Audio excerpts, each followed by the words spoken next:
এত দল রয়েছে, তার মধ্যে আপনি কংগ্রেসকেই পছন্দ করলেন কেন? তার কি কোনো আলাদা কোনো কারণ আছে, না এমনি এমনি? অ্যাকচুয়ালি জাতীয় কংগ্রেস হচ্ছে ধর্মনিরপেক্ষ দল। কেন্দ্রে ইন্দিরা গান্ধী, পশ্চিমবঙ্গে শ্রীজ্যোতি বসু, এদের ছাড়া রাজনীতির কথা ভাবা যেত না। একটা জায়গায় বিজেপি অলরেডি চলে এসেছিল, যে তখন যারা ভাসমান ভোটার তারা ভেবেছে যে না, বিজেপি স্ট্যান্ডটা যখন উদ্যোগামী, তাহলে বিজেপিকে ভোটটা দিলে এরাই একমাত্র সরাতে পারবে, আদারওয়াইজ কেউ পারবে না। সেটা আমরা মেনে নিয়েছি। তৃণমূল কংগ্রেসের তো বদনামে চারিদিক ছেয়ে গেছে। তৃণমূলের কাছে কংগ্রেস যায় না, কংগ্রেসের কাছে তৃণমূল এসছে। এটা মমতা ব্যানার্জি যতই বলুক যে আমাদের এখনো জনশক্তি আছে, এই আছে, কিন্তু বাস্তবে তো তা নেই, আমরা দেখতেও পাইনি।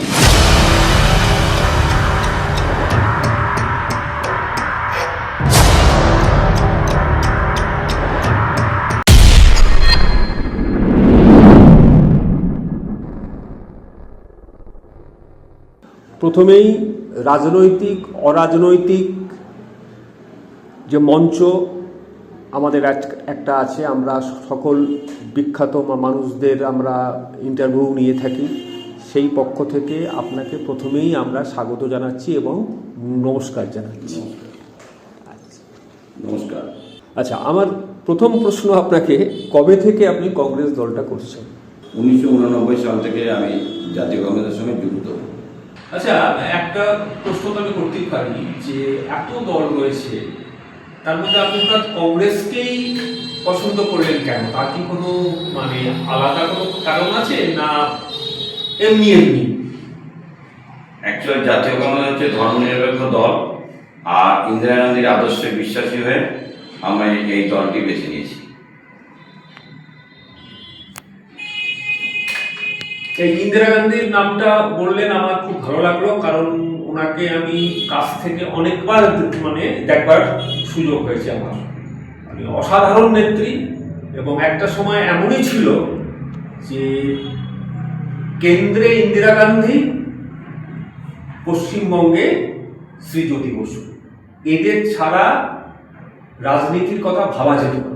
এবং অদ্ভুত একটা ব্যাপার আমি দেখেছি, বহুদিন ধরে চোখে দেখেছি, খবরের কাগজেও আমি পড়েছি, ছবি দেখেছি।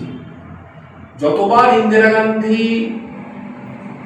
কলকাতায় এসছেন, ততবার তিনি জ্যোতিবাবুর বাড়িতে গিয়ে ওনার সাথে সাক্ষাৎকার করেছেন।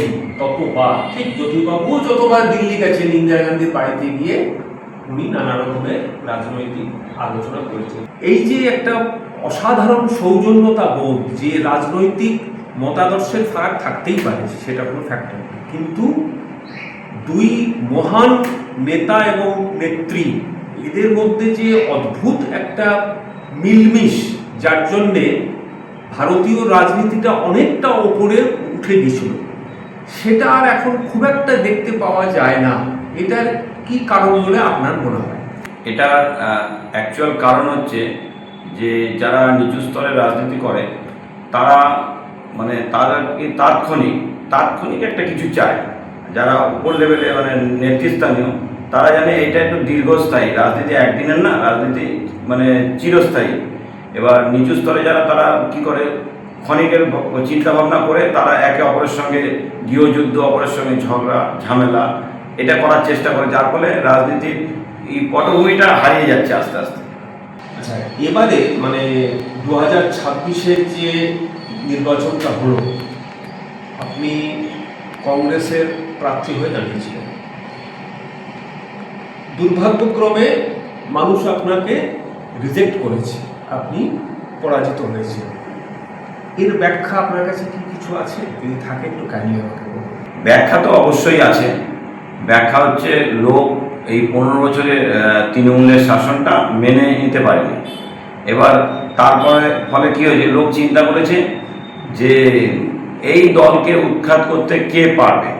একটা জায়গায় বিজেপি অলরেডি চলে এসেছিল, যে তখন যারা ভাসমান ভোটার, তারা ভেবেছে যে না, বিজেপি স্ট্যান্ডটা যখন উদ্যোগামী, তাহলে বিজেপিকে ভোটটা দিলে এরাই একমাত্র সরাতে পারবে, আদারওয়াইজ কেউ পারবে না। সেটা আমরা মেনে নিয়েছি। আমরা বাম জামানাও দেখেছি, আমাদের সঙ্গে জোট করে তৃণমূল ক্ষমতা এসেছিল, তারপর আমাদের সঙ্গে বেইমানি করেছে। তারপরে দেখলাম যে এদের সঙ্গে আমাদের কেন্দ্রে যেমন লড়াই, বিজেপির সঙ্গে সারা জীবন লড়াই থাকবে। এইটাই কেন্দ্রীয়ভাবে দুটো দলই তো আছে, কংগ্রেস আর বিজেপি। তা যখন লড়াই যখন ইসে, কিন্তু এখানে তো আর ওইটা করে তো লাভ নেই। এখানে মানুষ যখন দিয়েছে আমরা সেটা মেনে নিয়েছি। মানুষ দেখবে এবার এদের কার্যকলাপ দেখে তারপরে চিন্তা করবে এরপরে নেক্সট বেটার কে আছে, তখন কংগ্রেসের আশার আলো অবশ্যই আমরা দেখতে পাচ্ছি। তৃণমূল কংগ্রেসের তো বদনামে চারিদিক ছেয়ে গেছে, শুধু বদনাম, মানে কোনো ভালো কাজ খুঁজে পাওয়া যাচ্ছে না, সবই শুধু বদনাম। এখন এটা মানুষের চোখে এমনভাবে লেগে ধরেছে, মানুষের টিএমসিকে আর পছন্দ করছে না।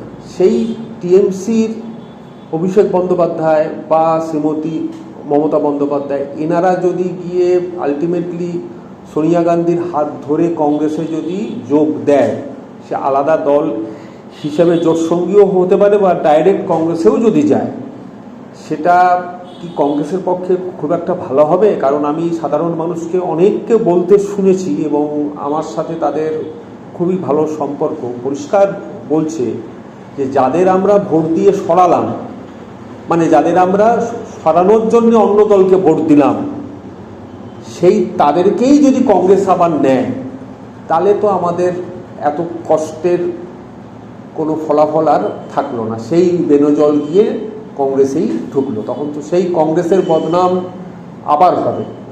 টিএমসির এত বদনামের পরেও কংগ্রেসের সঙ্গে কি টিএমসির জোট বাঁধা বা একদলে থাকা, এগুলো কি মানুষ খুব ভালো চোখে নেবে? আমার তো মনে হয় এটা আরো কংগ্রেসের ওপর মানে আঘাত নেমে আসবে। মানুষ বারবার বলেছে যে, আপনি যেটা একটু আগে বলেন একদম খাঁটি কথা, যে তৃণমূলকে সরাতে গেলে কাদের দরকার, কারা পারবে?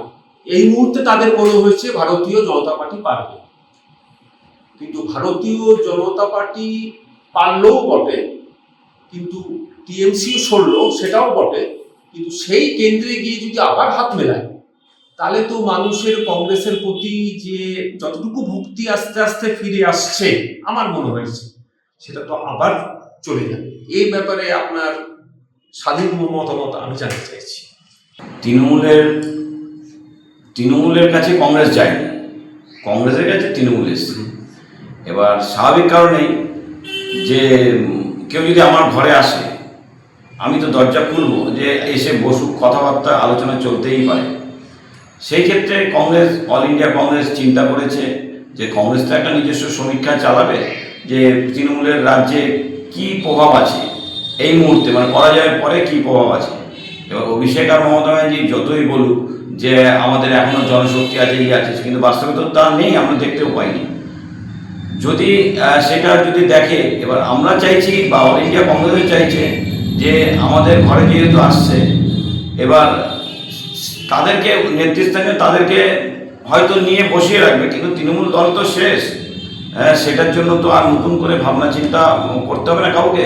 তৃণমূল থেকে এবার কর্মীরা আমাদের সঙ্গেও যোগাযোগ করছে, বিভিন্ন জায়গায় যোগাযোগ করছে, তারা ভেঙে ভেঙে, যেমন কংগ্রেস ভেঙেছিল, কংগ্রেস ভেঙে ভেঙে নিয়েছিল, এবার তৃণমূল ভেঙে আমরা কিন্তু বাছাই করে, আমাদের সেই কংগ্রেস আর নেই যে আসলো একটা পতাকা হাতে দিয়ে দিলাম জয়েন হয়ে গেল। আমাদের রেজিস্টার মেনটেন হয়, প্রদেশ কংগ্রেস থেকে আমাদের ফর্ম দিয়েছিল, এটার জন্য আলাদা ফর্ম, মেম্বারশিপ ফর্ম না, এটার জন্য আলাদা ফর্ম্যাট সে দিয়েছে। সেই ফর্ম ফিল আপ করে আমরা রেকটিফিকেশন করে তারপরেই নেওয়া হবে আমাদের দলে।